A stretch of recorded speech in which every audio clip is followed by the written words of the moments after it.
pot. George Washington was rumored to grow pot? He grew pot in his backyard. Probably would have been cool to get high with. I bet if you asked him about it, he would have told the truth, too. Because he can't tell a lie. Because he got hit. Yeah. Yeah. All right, well, getting back to the fascinating subject I like to take a train and derail it, or as Ultimate Warrior reference, take control. Take the plane into a nosedive. And take the plane into a nosedive. That's how I get. Okay. That's how I get to parts unknown. I don't know about you. I don't know if there's another way.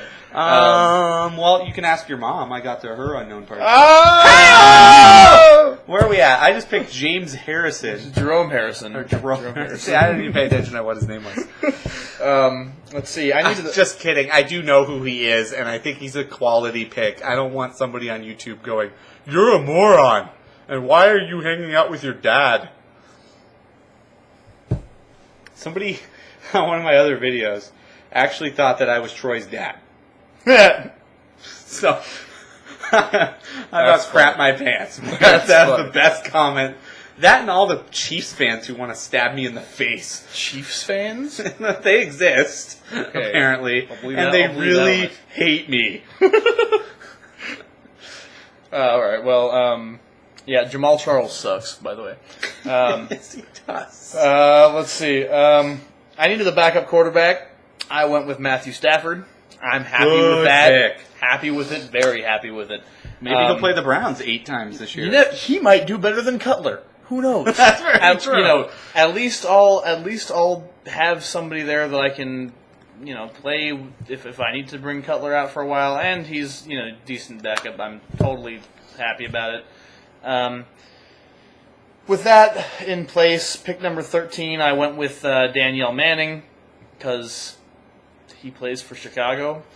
I knew that's what you said to yourself when you picked him too. I knew you went Bear.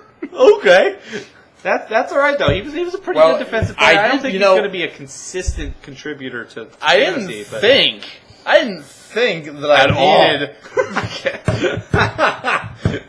I didn't think that I needed to pick Julius Peppers all that early. I didn't think anybody, but some asshole. We'll get to that later. Anyway, I got Daniel Manning. I think he's going to be okay in the. I don't think he's going to bring you 10 points a week, which is kind of what you're hoping for on the defensive side. I think some weeks he'll get maybe 2 or 3 tackles, and he'll be a non-factor. But I do think he also rises to the occasion in some games. You never know. So, these Bears. The Bears. Let's see, and then I agree with that kind of questionable pick. However, you picked Malcolm Floyd, sir, with pick number 13. Here's why. Okay, tell me. Week 1 through, I believe it's week 4. I think it's 4-game suspension Vincent Jackson is serving. So Floyd is the number 1 wide receiver. I know. So for at least a month, he is the number 1 option on a passing offense. I actually think that it'll be longer than that, because Jackson's probably going to hold out. Jackson's a mess. He's probably going to hold out till at least week 10 if he even comes back to the Chargers.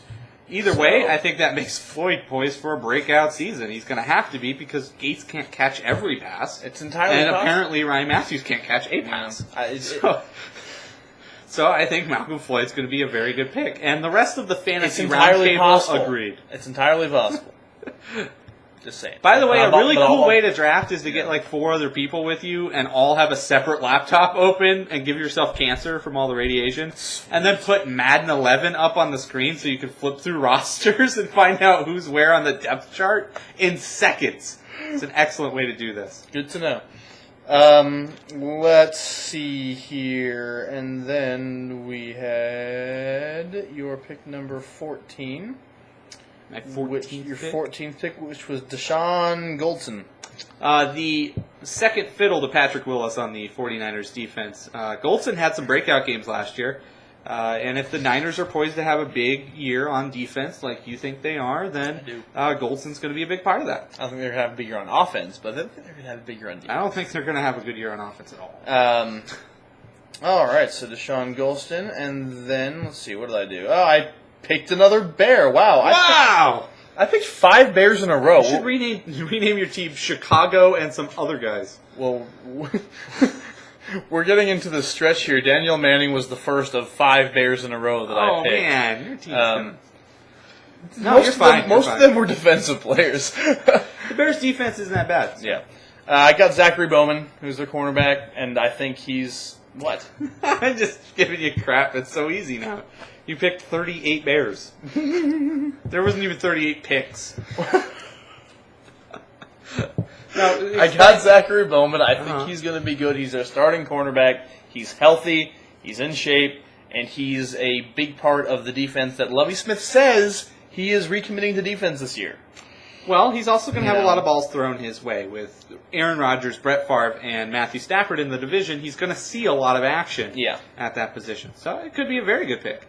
And then I needed the kicker, and wouldn't you know it, Robbie Gould was still up on the board. So I went with as good as Gould, and I know he missed a couple of big ones last year. But hell, I think he'll get an opportunity to kick a few more this year.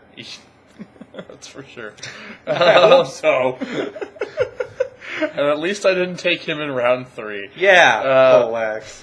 Polex. That's the name of the team. I'm not using a Polish racial slur or anything. All you Polish people take Bears. Yeah, please don't hate me and send me hate mail. Polish Chiefs fans. And then your 15th pick. I can't quite read it, and we're not going to talk about it. So let's what? move on. Who did I pick 15? Who the fuck do you think you picked? Oh, Julius Peppers. Julius Peppers is really good, and I think he's going to explode on this defense. Way down the list to pick Julius Peppers so I couldn't have him. That's what I intentionally thwarted your plan to have Julius Peppers so you could complete the Chicago Bears defense set. It's like you were at Burger King trying to get a cup set. I didn't get my Peppers cup. I'm going to stab you in the eye. And then you went on to pick Paul Posluszny. I'll be honest with you, I didn't know a whole lot about this guy, but I did my research before the draft. One of the leading magazines out there had Paul doing really well on the Bills defense. The Bills defense is going to be destroyed this year, and he's going to have to tackle people occasionally. They're not going to give up 100-yard runs every play, so I think he's going to get a ton of tackles this year. And he might even manage to get a couple of sacks. So I think he's a good pick. This will not be EJ's first foray into the dubious arena of picking Bills players. But let's get to the crappy Bill player. Well, first of all, stay away from the Bills in fantasy drafts. Because I thought Peppers was safe and he wasn't. I got really scared and went ahead and picked Brian Urlacher right off the bat with my. With my 16th pick. I really wanted those two guys, but, hey. I don't really know how I feel about Urlacher this season. Not playing at all last year is going to... No, he played the first game. Yeah. So did Tom Brady 2 years ago. Urlacher, I think he's going to have a comeback season. Like I said, Lovie Smith is recommitting to defense, and Urlacher is a huge part of that. They missed him sorely last year, which is a big reason why their defense was as easy to penetrate as it was. And he's older, definitely older. But just a few years ago, you look at his performance during the NFC Championship game 2006 against the Saints. The only thing I want to throw out is that a lot of times in the NFL, players that peak don't hit that peak again 4 years out. Yeah, but After Which is why I'm probably going to end up feeling sorry for all you people who picked Chris Johnson with the first round. Yeah, remember, nobody gets back-to-back 2,000-yard seasons. Yeah. So let's just go one by one, real quick, rapid fire, 2 or 3 words about who we picked with the rest of our picks, because we're running out of time. All right, Johnny Knox, I got with number 17. I'm really happy about that because it was right before he rocketed up the ratings. So got him, and he's now in my starting lineup. I got Jonathan Joseph. Who I'm excited about because he had a really great year last year. Got Sean Ellis for my defense, who's great pick. Dexter McCluster, I like him because he can do a combination wide receiver running back. See how he does in Kansas City. Rolando McClain as linebacker, another rookie on defense with the Raiders, but I think he's going to be fantastic. Robert Mathis rounding that out as the Colts defensive end. And then for my backups, I got Brandon Pettigrew.